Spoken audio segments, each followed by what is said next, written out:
Complete ആയിട്ട് പാടാൻ പറ്റുമെന്ന് സംശയം.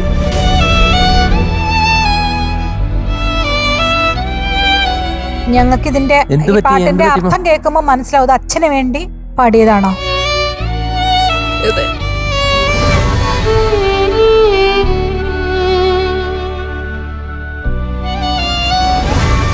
അച്ഛനെവിടെ ഉണ്ട്, എന്റെ കൂടെ എല്ലായിടത്തും ഉണ്ട്. പക്ഷെ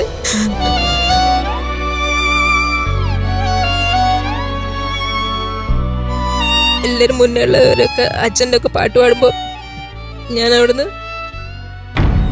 പക്ഷെ അവരൊക്കെ പറയുമ്പം അവരെ കൂടെ ഉണ്ടായിരുന്നു. പെട്ടെന്ന് ഒരു ദിവസം സുഖമില്ലാതെ അല്ലെങ്കിൽ എല്ലാ പ്രോഗ്രാമിനൊക്കെ കൊണ്ടുപോകുന്നത് അവർ അച്ഛനായിരുന്നു. അങ്ങനെയൊക്കെ പറയുമ്പോൾ എനിക്ക് സങ്കടം എന്ന് വെച്ചാൽ എനിക്ക് ഓർമ്മ വെക്കുന്നത് 3ാം ക്ലാസ് പ്രായത്തിലാണ് അച്ഛൻ മരിച്ചത്.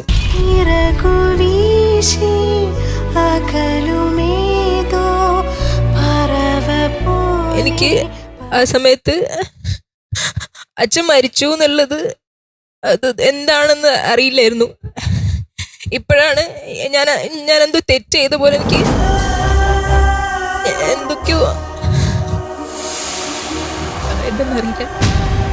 അജന്യ, അതെങ്ങനെയാ അജന്യ തെറ്റിയത് പോലെ തോന്നണേ? ഞാൻ ഇത്രയും കാലം എവിടെയോ അങ്ങനെ വലിയ വലിയ ഷോസിലോ അല്ലെങ്കിൽ പ്രോഗ്രാംസിനോ ഒന്നും ഗാനമേള അങ്ങനെ ഒന്നും പോകാറില്ല.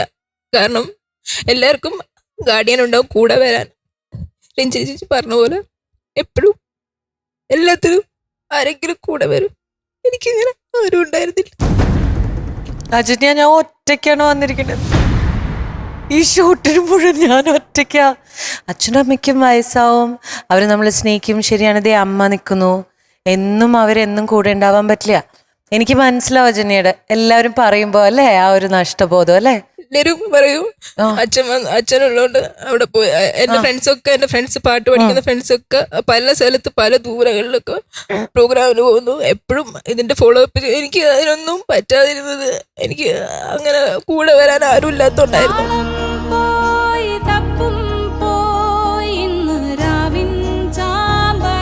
അതൊന്നും ശാശ്വതമല്ല എന്ന് മനസ്സിലായില്ലേ? ചില നേരം അങ്ങനെ ആരും കൂടെ വരാതിരിക്കും. ഇപ്പൊ ഇത്രയും വലിയൊരു സ്റ്റേജ് കിട്ടിയില്ലേ, അജന്യ വന്ന് പാടുന്നില്ലേ അല്ലേ? ഞങ്ങൾ എല്ലാരും കൂടെയില്ലേ? ഇത് അത്രയും പേര് കൂടെയില്ലേ? നോക്കിയേ, ജോസേട്ടൻ വരെ കരയണം. ജോസേട്ടൻ കരയല്ലേ? ചെറുപ്പത്തില് 3ാം ക്ലാസ്സിൽ പഠിക്കുമ്പോ 4ാം ക്ലാസ് പഠിക്കുമ്പോ ആദ്യമായിട്ട് ഞാനൊരു ലൈറ്റ് മ്യൂസിക് പാടിയിട്ട് എനിക്കന്ന് ട്രോഫി കിട്ടി. അപ്പോൾ അച്ഛന് സീരിയസ് ആയിട്ട് ഹോസ്പിറ്റലിൽ കിടക്കുമായിരുന്നു. എനിക്കെന്താ അറിയില്ല, അച്ഛനും സുഖമാണോന്നും അറിയില്ല അല്ലെ, അതൊന്നും മനസ്സിലാക്കാനുള്ള ബുദ്ധി എനിക്ക് അപ്പോൾ ഇല്ല. അപ്പം ഒരു ട്രോഫി എനിക്ക് അസംബ്ലിയിൽ ടീച്ചർ തന്നു ഫസ്റ്റ് ടൈം. അപ്പോൾ ഒരു ടീച്ചർ വിളിച്ച്, ടീച്ചർ ചിലപ്പോൾ ഉറക്കാണ്, ടീച്ചർ എന്നെ പോവാൻ നമുക്ക് അച്ഛനെ കാണിച്ചിട്ട് വരാമെന്ന് പറഞ്ഞു ഓട്ടോ പിടിച്ച് എന്നെ ഹോസ്പിറ്റലിൽ കൊണ്ടുപോയി. അച്ഛൻ അവിടെ മൂക്കിലൊക്കെ ട്യൂബൊക്കെ ഇട്ടിട്ട് തീരെ ഇതായിട്ടില്ല. എനിക്കെന്തോ കുസൃതിയായിട്ടാണ് ഞാനിങ്ങനെ അച്ഛനെ ട്രോഫിയൊക്കെ പൊക്കി കാണിക്കുന്നു. അച്ഛനെ കണ്ണെന്ന് ഇങ്ങനെ വെള്ളം വരുന്നത് ഞാൻ കാണുന്നത്. അത് മാത്രമേ എനിക്ക് ഓർമ്മയുള്ളൂ.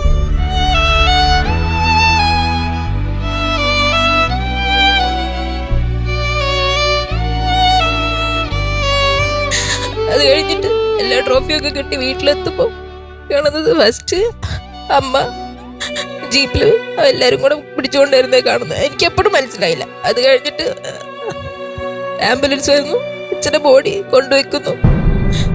എന്നെ എല്ലാരും കൂടെ അച്ഛൻ്റെ തലയുടെ ആ സൈഡിൽ ഇരുത്തിച്ചു. ഞാൻ അച്ഛൻ്റെ കണ്ണൊക്കെ ഇങ്ങനെ പൊക്കി കളിക്കാം. എനിക്കെപ്പോഴും എനിക്കതൊക്കെ ഇപ്പൊ ഓർക്കുമ്പോ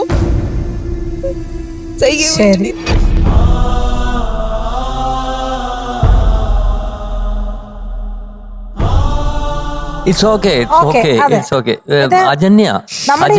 ജീവിതമാണ്. ആരും ഈ ലോകത്ത് അധികം എന്താ പറയുക, നമ്മൾ ഫുൾ ടൈം ഇരിക്കാൻ പോകുന്ന എല്ലാരും ഓരോ സ്റ്റേജില് ഇങ്ങനെ പോയിക്കൊണ്ടിരിക്കും കേട്ടോ.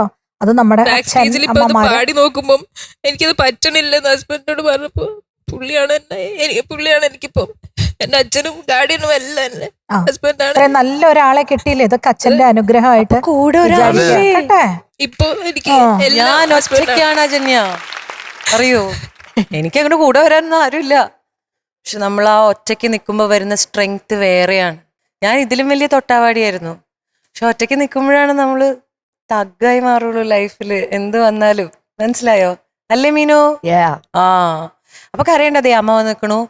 അച്ഛനെയും ബ്രദറിനെയൊക്കെ അമ്മയാണ് പോലെ പിന്നെ എനിക്ക് എല്ലാം അമ്മ ഞങ്ങളെ രണ്ടുപേരും എന്റെ ഏട്ടനെയും പഠിപ്പിച്ച് ഒറ്റയ്ക്ക് വീട് വെച്ചു. കണ്ടോ കല്യാണം ഞാൻ പറഞ്ഞ കഴിപ്പിച്ചു. എന്താ ഒറ്റയ്ക്ക് അമ്മയൊക്കെ ആരായിരുന്നു കൂട്ടെന്ന് ചോദിച്ചായിരുന്നോ? ഇല്ല, അമ്മ ഒറ്റയ്ക്ക് നിങ്ങളെ പഠിപ്പിച്ച് വീടും വെച്ച് സ്ട്രെങ്ത് ആണത്.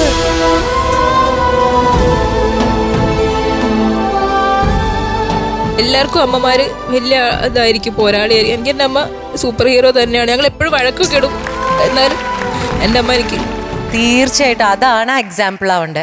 അമ്മ ഒറ്റയ്ക്ക് ചെയ്തു, പക്ഷെ Ajanya you have A husband എല്ലാത്തിനും സപ്പോർട്ട് ചെയ്യുന്ന ഇപ്പൊ തന്നെ താൻ പറഞ്ഞു ഇല്ലേ? അതെ. അപ്പൊ പിന്നെ എന്തിനാ ഈ വിഷമിക്കണേ? അത് ഇത്രയും നന്നായിട്ട് പാടുന്ന ഇവിടെ എൻ്റെ കൂടെ പവിത്ര വന്നിട്ടുണ്ട്. പവിത്രയ്ക്ക് ഏറ്റവും ഇഷ്ടമുള്ള പാട്ടാണിത്. പറയാ ഈ പാട്ട് പാടാൻ തുടങ്ങി അവൾ അവിടെ കരയാൻ തുടങ്ങി. ഭയങ്കര ഇഷ്ടമുള്ള പാട്ടാന്ന് പറഞ്ഞിട്ട്. അപ്പൊ എല്ലാവർക്കും ഒരു സ്റ്റോറി ഉണ്ട് അജന്യ, എല്ലാവർക്കും ഒരു സ്റ്റോറി ഉണ്ട്. ഇത് എനിക്കാണെങ്കിലും ചേച്ചിക്കാണെങ്കിലും സാറിനാണെങ്കിലും ഇവിടെയുള്ള എല്ലാവർക്കും അല്ലേ?